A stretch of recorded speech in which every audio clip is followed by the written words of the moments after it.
you pay and what Walmart's CEO said today about prices soon going up and why. And we remember a famous actor tonight. He was in 3 James Bond movies. From ABC News World Headquarters in New York, this is World News Tonight with David Muir. Good evening, and we begin tonight with the harrowing scenes playing out in just the last hour or so. Several confirmed tornadoes touching down, and a tornado watch has just been issued for the city of Chicago tonight and the surrounding areas. In fact, multiple states under tornado and severe weather alerts in the Midwest, and millions then bracing for storms from Texas all the way up to the Northeast. Just some of the images coming in tonight, just as we came on, the dark clouds gathering over Minneapolis. You can hear the tornado sirens right there, right across the city. East of Minneapolis tonight, this twister tearing across farmland near New Richmond, Wisconsin. Again, several reported tornadoes, and tonight the tornado watches and warnings, including Minneapolis, Milwaukee, Green Bay. The storm's moving east, Chicago with this new tornado watch, and then this system affects the south all the way up to the northeast. What could be a very dangerous 24 hours ahead. Lee Goldberg standing by with the forecast, and ABC's Alex Perez in Chicago with this new tornado watch there, leading us off with the images coming in already. Tonight, millions in the Midwest on alert for powerful storms. Oh my God. East of Minneapolis, this massive twister spotted tearing up farmland near New Richmond, Wisconsin. Tornado sirens sounding in Minneapolis this afternoon. Our affiliate KSTP warning viewers of the danger.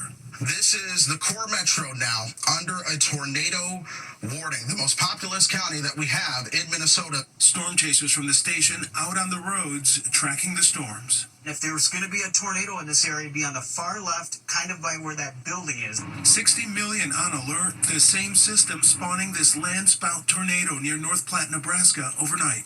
And it's all headed east. Parts of the East Coast still reeling from floods that had cars floating and flooded schools. And claimed the life of a 12-year-old boy.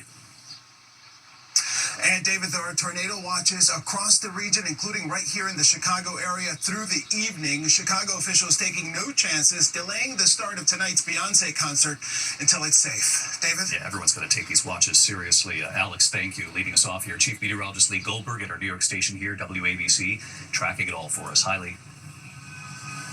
Hey, David, tornado debris reported in some Minneapolis suburbs. At least 8 tornadoes reported. And we've got half a dozen active tornado warnings that are cutting across the middle of Wisconsin. Get to a place of safety if you're in the path of these storms. The watch goes until 10 o'clock tonight. Wisconsin, it's spread down into Chicago and Peoria until 10 o'clock. About 8 o'clock, Milwaukee and Chicago. And then these storms work toward the Tennessee Valley by morning. You could get woken up by these storms in Louisville and over to Nashville. Some storms even into parts of Pennsylvania. Tomorrow, the threat spreads from Texas all the way to southern New Jersey. But the highest risk, severe risk from St. Louis to Louisville. Dangerous tornadoes may be baseball-sized hail. David? We apologize for the audio there. We know this is important. Lee Goldberger, thanks to you as well tonight. We turn now to the trial of Sean Diddy Combs here in New York tonight. The news learning of a new and alarming air traffic control outage. This time, controllers in the Denver area losing communications with planes for some 90 seconds. This happened on Monday. This has already happened multiple times at Newark Airport. And tonight, an air traffic controller coming forward saying he saw 2 passenger jets here in the Northeast just seconds away from a mid-air collision. Here's Gio Benitez. Tonight, ABC News is learning about a new and alarming outage at an air traffic control center near Denver that left controllers unable to communicate with some planes for nearly 90 seconds. The FAA says 2 radio transmitters went down just before 2 p.m. Monday at a facility that handles planes flying above 18,000 feet in and around Colorado. Air traffic controllers quickly moving pilots to a backup radio channel.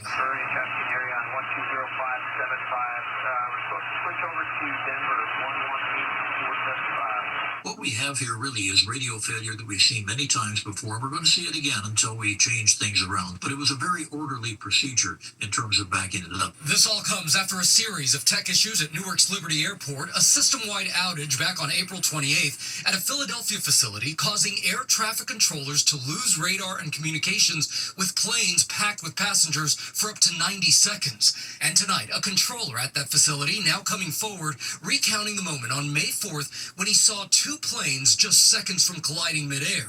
Jonathan Stewart telling the Wall Street Journal he was manually keeping track in his notebook, worried that radar and radio communication might fail again. When he saw the two aircraft on a collision course, he instructed the pilots to turn the planes away from each other, but the incident leaving him badly shaken. Stewart says he took stress-related trauma leave after the incident, adding, "I don't want to be responsible for killing 400 people." Meanwhile, David, the FAA has been meeting with the airline for the past 2 days to figure out how many flights each airline must cut at Newark. We've just been told that meeting will go into a third day.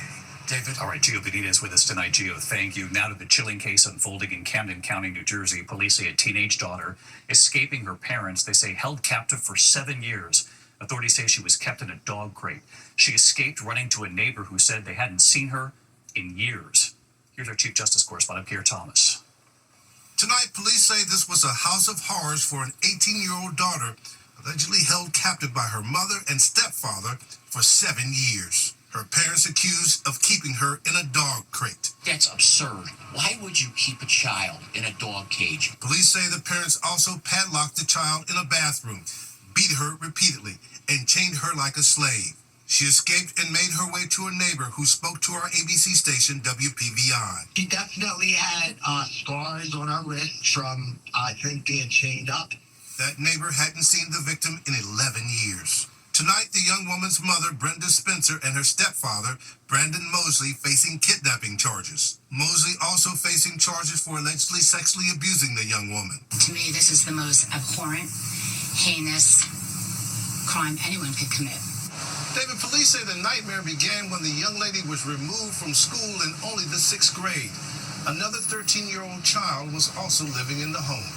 David? Pierre Thomas live in Washington. Pierre, thank you. Now to President Trump tonight, the first American president to visit the United Arab Emirates in nearly 30 years. The news he made there, and what the president is also saying tonight about Vladimir Putin not showing up for talks on Ukraine, as Republicans in Washington now sound off on this gift of a $400 million jet that the president wants to use as Air Force One. Mary Bruce traveling with the president. President Trump today welcomed with great fanfare to the United Arab Emirates. The third and final stop of a Middle East tour designed to boost business ties with wealthy Arab states, where his own family has major financial interests. It is so beautiful. Very proud of my friends. Trump and the president of the UAE announcing a new artificial intelligence partnership, including a planned data center powered in part by American-made chips. We are going to be your friend and we're going to be your partner. Earlier, Trump visiting the largest U.S. military outpost in the Middle East, a key hub in Qatar strategically located to help counter Iran. The president saying his administration is now close to a nuclear deal with Iran. Iran has sort of agreed to the terms. Trump also touting efforts to end the war in Ukraine after urging Ukrainian President Zelensky and Russian President Putin to meet in Turkey tomorrow. Zelensky agreed, but Putin refused, both countries instead sending representatives. Trump now throwing cold water on any potential progress. Nothing's going to happen until Putin and I get together, okay?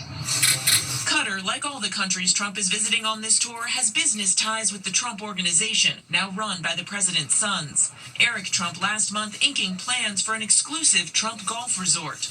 Hanging over the president's trip to the Middle East, his eagerness to accept a $400 million luxury jet as a gift from the Qatari royal family. The plane would serve as Air Force One before its transfer to Trump's presidential library.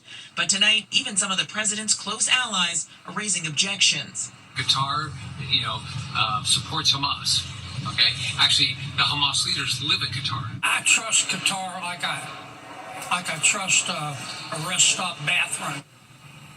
Now, this deal is still not done, but the president is facing increasing political pressure back home. Even some top members of his own party are pushing back, saying this deal needs to be closely scrutinized, raising security and legal concerns. David. Mary Bruce reporting from the Middle East all week. Mary, thank you. We turn now to an historic battle at the Supreme Court tonight. The justices hearing arguments over President Trump's executive order that would end birthright citizenship, and the lower court judges who have so far blocked the order. Here's Rachel Scott. Birthright That's a big one. Tonight, the Supreme Court grappling with one of President Trump's most controversial moves, his day one executive order revoking the right to citizenship for every baby born in the United States. Just absolutely ridiculous, but, we'll see.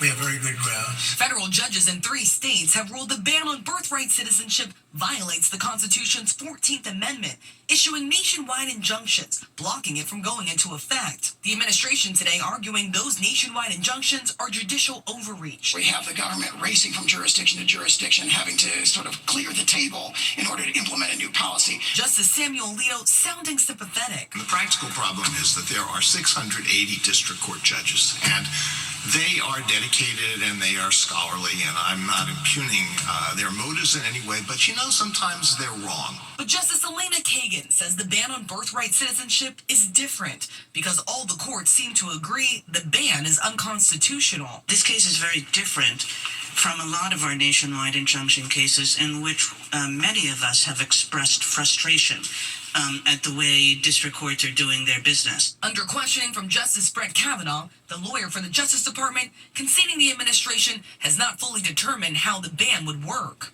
On the day after it goes into effect, it's just a very practical question how this is going to work. What do hospitals do with a newborn? What do states do with a newborn? I don't think they do anything different. What the executive order says in Section 2 is that federal officials do not accept documents that have the wrong designation of citizenship from people who are subject to the executive order. How are they going to know that?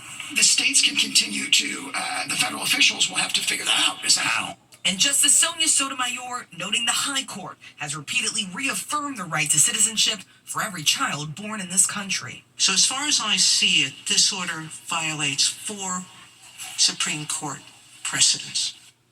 The majority of the justices on the bench appear skeptical of the president's executive order ending birthright citizenship, but conflicted on that central question of whether federal judges can issue those nationwide injunctions to block it, David. All right, Rachel Scott tonight. Rachel, thanks as always to the economy and the prices you pay. Tonight, Walmart warning customers that President Trump's moves on tariffs are forcing the company to raise some of its prices.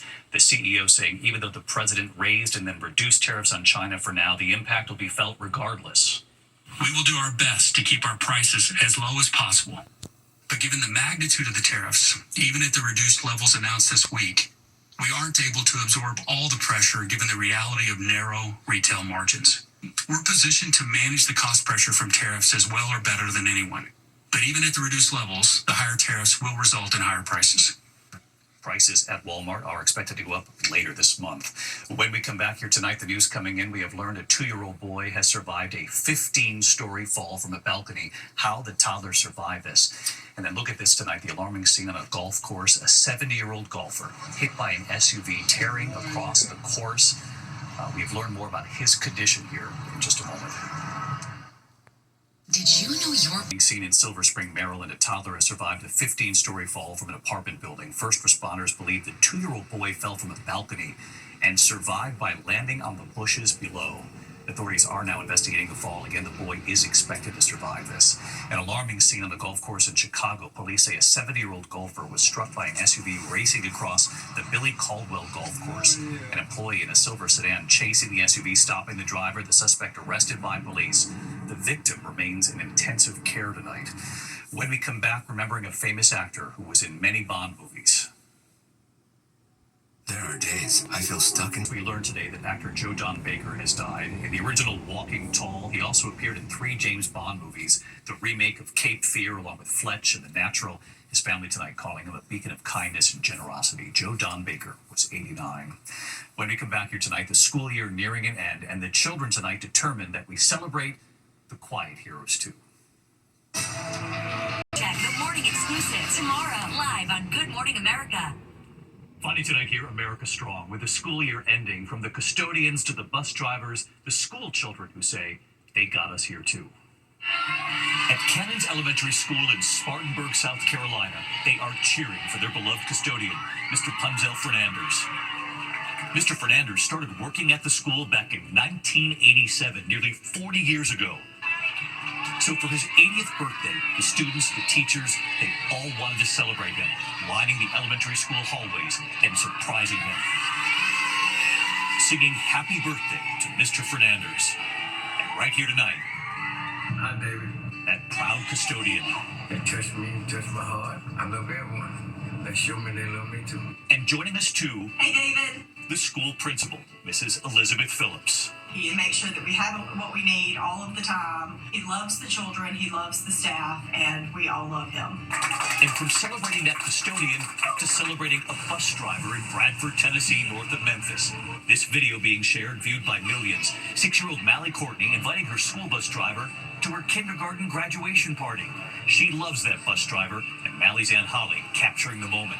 Hey David, I know that she's just thrilled that she gets to be on the news, and I'm so thankful my video got to y'all and that y'all are sharing it. Thank y'all so much. Hey, David. Tonight here, Mally and Mom Olivia. I'm glad everybody got a chance to see how impactful my daughter's bus driver is. It made my day. We played games, and we hanged out, and it was just my favorite thing. And joining us too, that proud bus driver, Mr. Don Allen. I love what I do because we set an example for these kids every day. So I'm trying to do the best that I can do. The children determined to celebrate everyone. We celebrate you too. Good night.